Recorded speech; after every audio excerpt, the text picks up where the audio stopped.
Itu yang pro Ba'alwi mau nyaci maki yang anti caci maki saya saja. Yang anti Ba'alwi mau nyaci maki yang pro Ba'alwi, saya aja caci maki sudah. Sebab kalau sampean mencaci maki sama sampean, itu nanti balas-balasan mangkel gak selesai-selesai. Kalau sampean caci maki saya nyatakan saya tidak akan balas.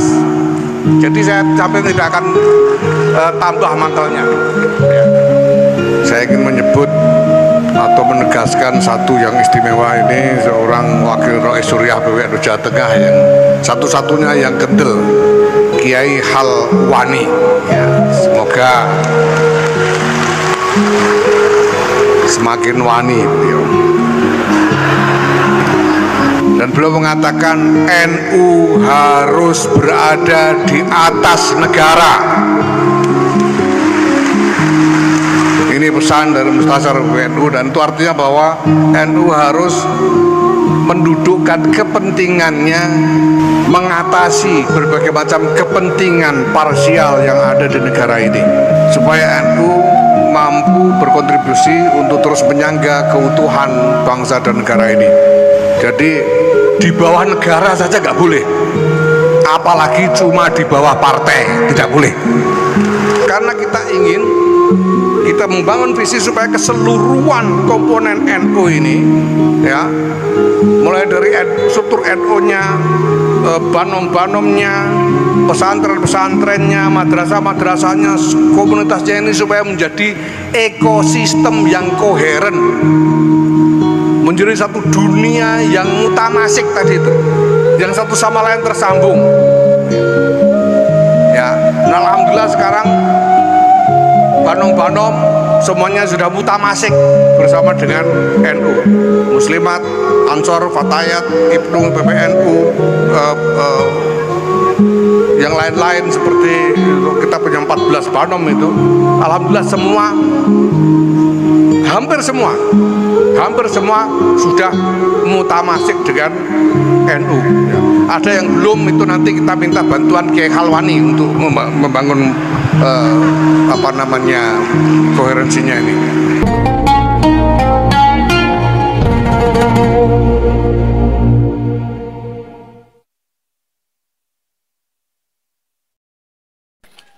Jangan lupa like, subscribe, dan komen di bawah ini. Allah wabarakatuh. Alhamdulillah wa syukurillah wa salatu wassalamu ala rasulullah Sayyidina Maulana Muhammad ibn Abdullah wa ala alihi wa sahbihi wa mawala. Apa ba'd. Yang mulia Mustasyar PPNU Kiai Ahmad Mustafa Bishri, Kiai Abdullah Hubab Maimun, yang mulia Rois Suriah PPNU Kiai Anik Muhammadun, Kiai Mu'ad Tahir, yang mulia Rois Suriah PWNU Jawa Tengah Kiai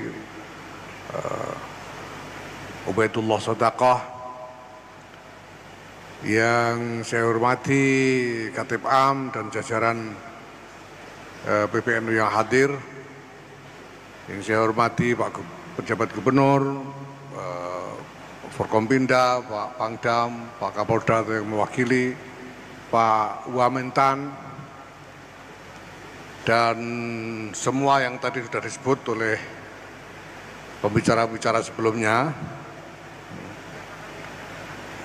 Yang saya hormati Pak Rektor, dan yang saya hormati hadirin para pengurus dan kader-kader Nahdlatul Ulama se-Jawa Tengah. Alhamdulillah, saya ingin menyebut atau menegaskan satu yang istimewa ini, seorang wakil Rois Suriah PWNU Jawa Tengah yang satu-satunya yang kendel, Kiai Halwani. Ya, semoga semakin wani beliau.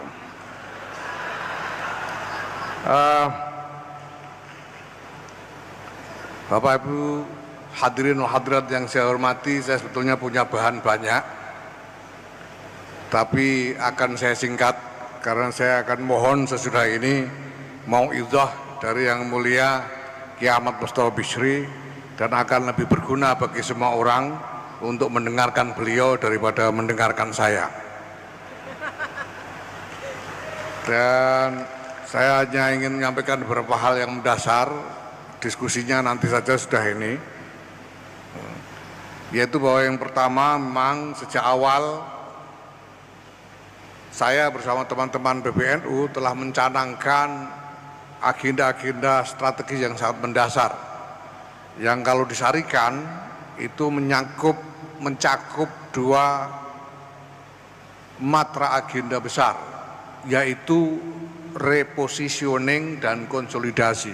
Repositioning itu artinya menata kembali kedudukan NU, baik kedudukan NU sebagai satu kesatuan di tengah berbagai macam elemen masyarakat yang lain, maupun kedudukan dari berbagai macam komponen di dalam NU itu sendiri satu sama lain. Saya bersama teman-teman PBNU sowan kepada Mustasyar Kiai Ahmad Mustofa Bisri dan mohon pesan beliau, wasiat beliau kepada kami, dan beliau mengatakan NU harus berada di atas negara. Ini pesan dari Mustasyar PBNU, dan itu artinya bahwa NU harus mendudukkan kepentingannya ya, mengatasi berbagai macam kepentingan parsial yang ada di negara ini, supaya NU mampu berkontribusi untuk terus menyangga keutuhan bangsa dan negara ini ya. Jadi di bawah negara saja nggak boleh, apalagi cuma di bawah partai, tidak boleh. Nah, ini penting untuk dipahami, dan kemudian juga kita akan mata ulang juga komponen, karena di NU ini ada banyak komponen, ada struktur NU, ada lembaga-lembaga, ada banom-banom dan lain sebagainya. Ini harus kita tata ulang. Kemudian kita juga melakukan konsolidasi dengan 3 matra utama, yaitu yang pertama matra tata kelola organisasi yang menyangkut berbagai macam mekanisme, regulasi, prosedur-prosedur dalam pembuatan keputusan, dan juga metode atau model administrasi. 2 hari yang lalu tanggal 1 Agustus kami meluncurkan platform digital untuk persuratan NU. Jadi PBNU ini sedang membangun satu platform digital yang akan menjadi platform raksasa untuk semua urusan terkait dengan NU. Semuanya akan ditampung dalam satu platform digital. Platform digital itu pokoknya yang nyunyuk HP itu loh, platform digital itu ya. Nah, sekarang kita sudah mulai dengan persuratan di lingkungan PBNU, sudah diluncurkan kemarin. Keseluruhan platform ini kita sebut sebagai Digdaya NU, digitalisasi data dan layanan Nahdlatul Ulama. Tanggal 1 Agustus kemarin kita luncurkan Digdaya Persuratan yang sudah mulai digunakan di lingkungan NU. Jadi di lingkungan NU sekarang tidak ada lagi kertas ya, karena semua dilakukan melalui platform digital, dan saya sudah perintahkan kepada tim digital untuk menetapkan target bahwa model ini dan penggunaan platform digital persuratan ini harus sudah merata di seluruh cabang seluruh Indonesia selambat-lambatnya Desember 2024. Jadi Bapak siap-siap untuk nanti harus merubah cara kerja dengan memanfaatkan platform digital ini. Ini dalam matra tata kelola organisasi. Kemudian matra agenda organisasi. Matra agenda organisasi ini menyangkut satu desain, satu rancangan nasional yang terkonsolidasi mulai dari pusat sampai ke daerah.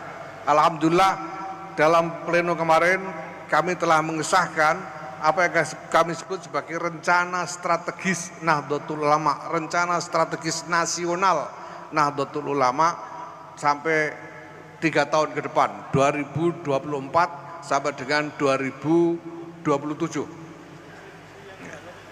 Nah, ini adalah bagian dari fungsi baru yang kita kembangkan untuk Lakosdam, yaitu menjadikan Lakosdam lebih dari sekedar apa yang selama ini digambarkan di dalam ADRT, tapi kita tambahkan fungsi baru supaya Lakpesdam ini berfungsi seperti Bappenasnya pemerintah untuk NU.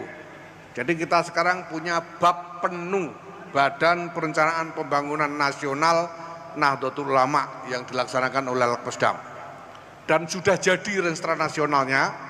Kemarin baru tadi malam saya membuka Konferwil PWNU Jawa Timur, dan sebelum itu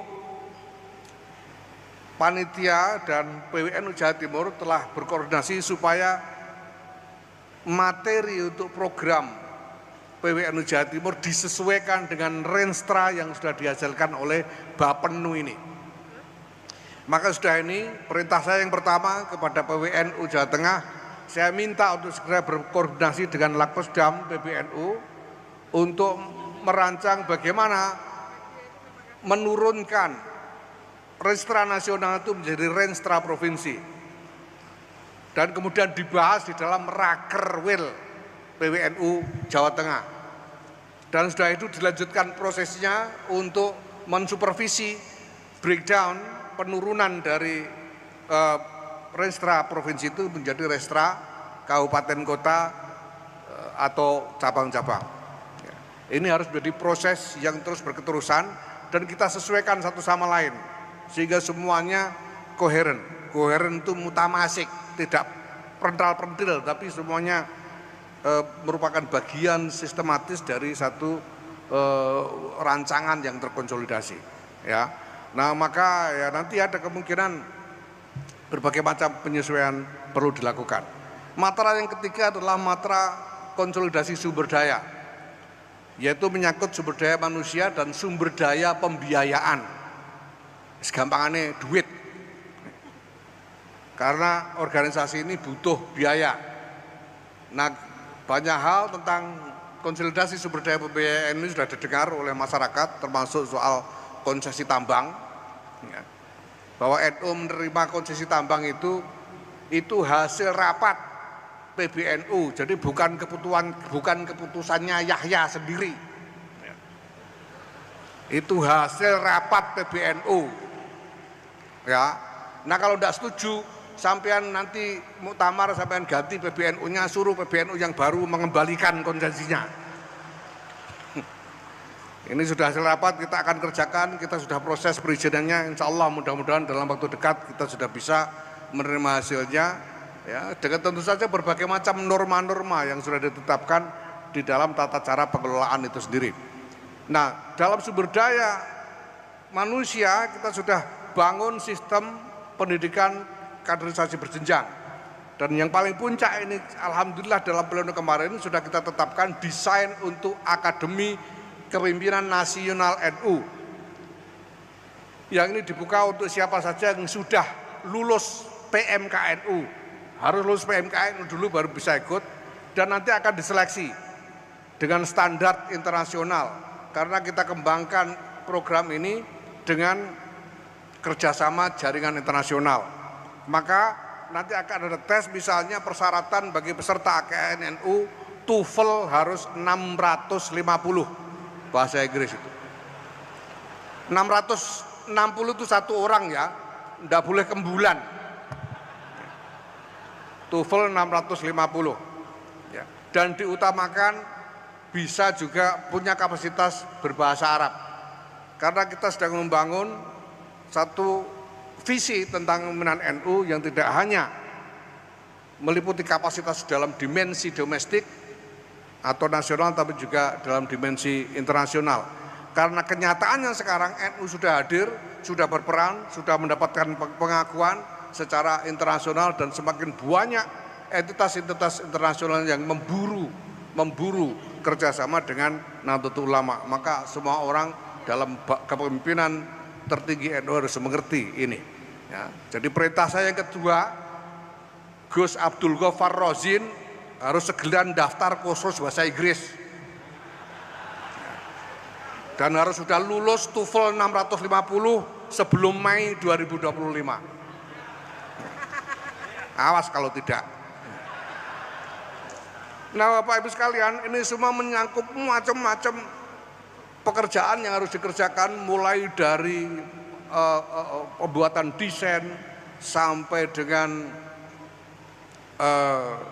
katakanlah musyawarah, diskusi-diskusi, sampai dengan maneuvering. Karena ini merupakan transformasi yang menyangkut aspek-aspek sangat mendasar dari kehidupan berjamaah kita. Mulai dari mindset, cara berpikir kita semua, cara kerja kita, kebiasaan-kebiasaan kita, sampai dengan pola hubungan kita dengan berbagai pihak. Maka sejak awal saya sudah menyadari bahwa agenda-agenda besar ini akan membawa konsekuensi-konsekuensi, termasuk kontroversi-kontroversi, bahkan konflik-konflik, karena kita memperkenalkan hal-hal yang baru dalam soal ini. Ya. Dan saya memang sudah tekati, saya sudah sejak awal pamit kepada Kiai Mustafa Bisri, lek kula pamit ajeng dablek gangsal tahun saya.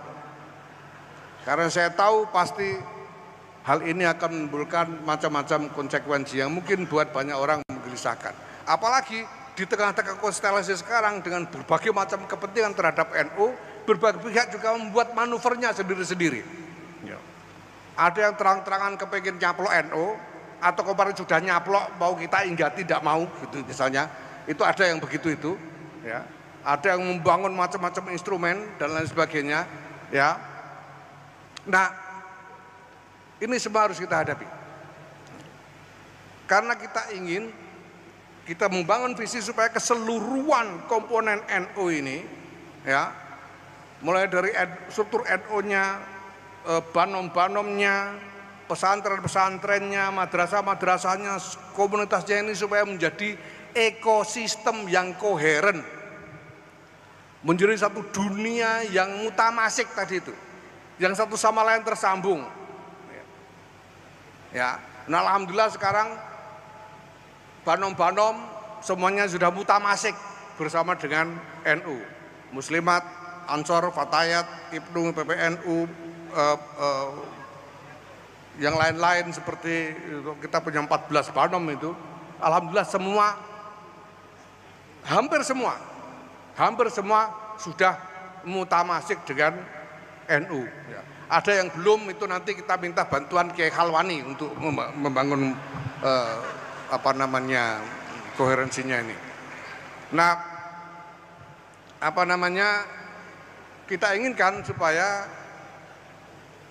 ke depan nanti NU bisa bergerak sebagai satu kesatuan betul, sebagaimana yang secara sangat eksplisit ditegaskan oleh Hadratus Syekh Muhammad Hasyim Asy'ari di dalam Khotimah Qanun Asasinya.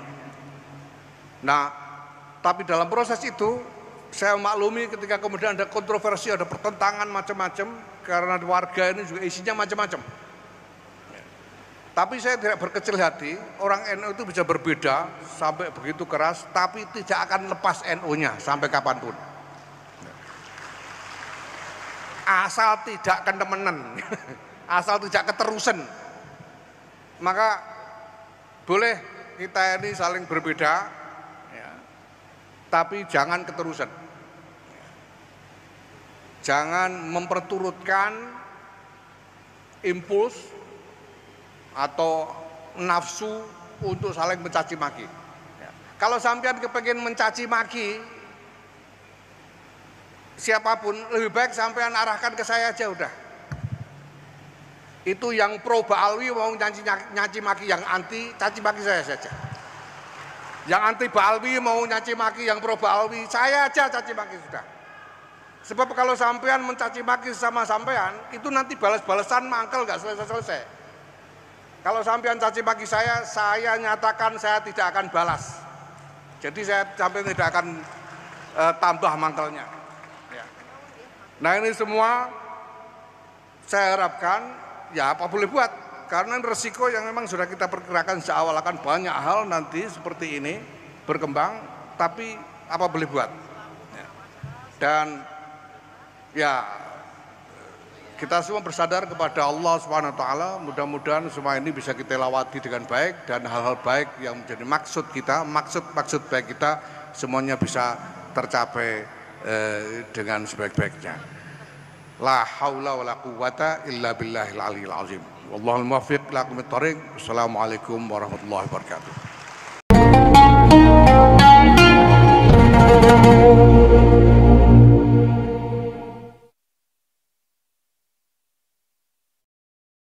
Alhamdulillah, kita telah selesai menyimak atau mendengarkan ceramah dari beliau. Semoga apa yang beliau sampaikan menjadi tambahan ilmu, menjadi pencerahan buat diri kita sendiri. Amin amin ya rabbal alamin. Dan semoga kita selalu diberikan nikmat iman, Islam, nikmat kesehatan oleh Allah Subhanahu wa taala sehingga kita bisa melaksanakan ibadah kita sehari-hari dengan baik. Amin amin ya rabbal alamin. Cukup sekian saja dari kami. Manakala ada kesalahan dan kekurangan, wallahul muwaffiq ila aqwamit thoriq. Wassalamualaikum warahmatullahi wabarakatuh.